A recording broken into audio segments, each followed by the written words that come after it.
आता बरेच आपल्याला नाव घेता येते, म्हणजे असं एक अलौकिक कार्य ज्या माणसानं हातात घेतलं, ज्या माणसानं निश्चय केला, असे जसं भगवान श्रीकृष्णानं सोंगडी जमा करून जे खेळ खेळला, खेळीमेळी जे खेळ खेळला आणि त्याच्यातून जे साध्य केलं, तसं राम गुरुजीनं तोंडापुरती स्तुती म्हणून हे कार्य केशव महाराज लहान नाही, त्याला महान म्हणावं लागलं. एक आम्हाला भजनाचे जर 10 पोरं घेऊन बाहेर निघायचं म्हणलं तर महिन्यापासून सांगावं लागलं. आज राठीची चिठ्ठी आहे बरं, भजनाला जायचं आहे बरं, राठीची चिठ्ठी आहे बरं, भजनाला जायचं, असं 1 महिना बोलावं लागलं.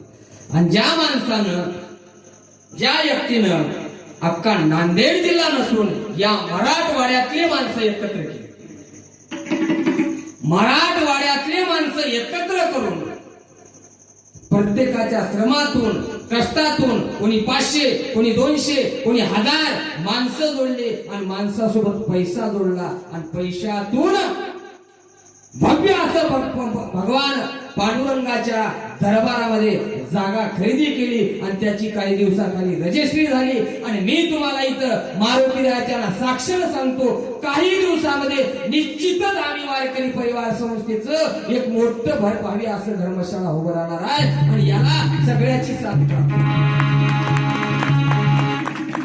म्हणून अलौकिक कार्य असं राम गुरुजीने केलं.